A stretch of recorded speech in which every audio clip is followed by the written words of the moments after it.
안녕하세요, 날쌘고래입니다. 지금부터 챔피언스리그 16강전 아스날의 1차전 포르투와의 경기를 빠르게 전해드리도록 하겠습니다. 프리미어리그에서 현재 3위지만 리그 우승의 희망이 여전히 남아있는 아스날. 지난 시즌엔 딱 이맘때부터 성적이 좋지 않으면서 결국 리그 우승을 놓치게 됐던 아스날이었습니다. 지난 시즌과 다른 건 1위를 유지하다가 놓쳤고 이번 시즌엔 역전시켜보겠다는 도전인 상황입니다. 리버풀보다 한 경기 덜 치른 상황에서 리버풀은 승점 60점 그리고 3위 아스날은 승점 55점으로 5점 차입니다. 아직 13경기가 남아있기 때문에 아스날은 현재 분명 좋은 분위기인 것은 맞습니다. 거기다 아스날은 챔피언스리그도 조별리그 1위에 올라서 16강전에서 FC 포르투를 상대하는 대진을 받았고 인터밀란, 파리 생제르맹 같은 팀을 피한 것만으로도 대진도 나쁘지 않았습니다.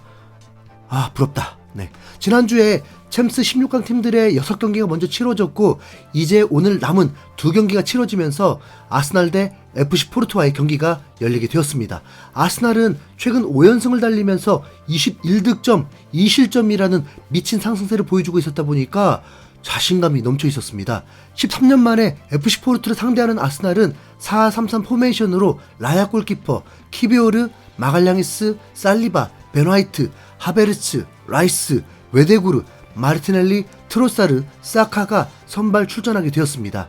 아스날은 홈에서는 FC 포르투에게 강했지만 원정에서는 승리하지 못하는 징크스를 가지고 있었습니다. 하지만 선수가 완전 다르기 때문에 징크스에 연연할 필요는 없겠죠. 경기가 시작되고 아스날이 주도하긴 했는데 매서운 공격력을 보여주진 못했습니다. 서로 탐색전이 길었던 것도 있죠. 포르투는 오히려 전반 20분에 오른쪽 윙어인 콘세이상이 돌파를 하면서 크로스가 날아왔는데 갈레노가 침투하면서 강력한 슈팅을 날렸는데 그게 왼쪽 골대를 강타하면서 흘러나왔습니다. 그런데 그 볼이 다시 찾아오면서 여지없이 또 슈팅을 때렸는데 오른쪽 골대를 살짝 빗나갔습니다. 골대를 맞춘 걸 아쉬워해야 할지 세컨볼에서 골대 앞에서 못 넣은 걸 아쉬워해야 할지 갈레노도 매우 아쉬워했습니다. 전반전 동안은 포르투가 홈경기 2점 때문인지 적은 기회 속에 날카로움은 더 있었고 아스날은 유효슈팅이 하나도 없었습니다. 그나마 전반 34분 코너킥 상황에서 살리바의 어설픈 헤딩슛이 나왔습니다. 아스날은 이 경기가 무승부만 돼도 8강 진출이 충분히 가능했습니다. 어쨌든 무실점은 홈에서 매우 큰 이점으로 작용하니까요. 거기다 아스날은 리그 경기도 매우 중요할 수밖에 없잖아요. 주말 경기에서 아스날은 홈에서 뉴캐슬을 상대해야 합니다.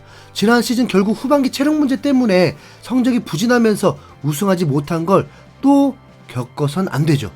전반전 아스날 절반의 성공을 거둔 채 후반전을 맞이했는데 후반 55분에 라이스의 코너킥에서 작전대로 홀로 있는 트로사르에게 배달이 정확히 됐는데 다이렉트 슈팅을 선택하면서 높이 뜨고 말았습니다.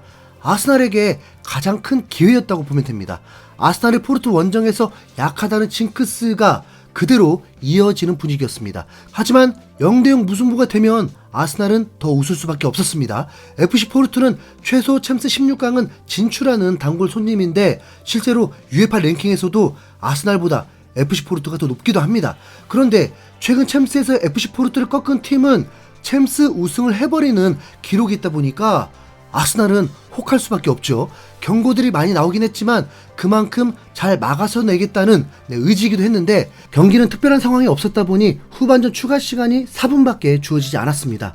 아스날의 절반의 승리 직전 추가 시간은 1분 남은 상황이었습니다. 그런데 여기서 극장골이 터지게 됩니다. 앞서 전반전에 대박 기회를 놓친 갈레누가 93분에 공격을 하다가 패스를 실패하면서 역습이 될 뻔했는데 그걸 다시 차단하면서 다시 한번 기회를 얻게 되었습니다. 그런데 갈레누가 이번엔 손흥민존에서 그대로 중거리 슛을 쐈는데 정확히 오른쪽 골대에 꽂아버리면서 원더골이 터져버린 겁니다. 갈레누는 브라질 출신의 윙어 선수인데 몸값은 132억 정도밖에 되진 않았지만 이 경기에서 가장 위협적인 모습도 보여주었고 결국 극장골까지 넣는 주인공이 되었습니다. 아스날의 소극적인 경기 운영으로 인해서 당한 결과라고 보면 됩니다. 참고로 아스날은 지난 시즌 유로파리그 16강에서는 포르투갈 리그 팀에게 패배하면서 좌절을 했었습니다. 아스날이 홈에서 2대0, 3대1이면 당연히 아스날이 8강에 진출하지만 솔직히 장담하기 어렵습니다. 어쨌든 FC 포르투는 무실점 경기를 한 팀이니까요. 아스날의 이 패배가 향후 아스날 후반기에 어떤 변수로 작용될지 지켜보도록 하겠습니다. 이상 날쌘고래였습니다. 감사합니다.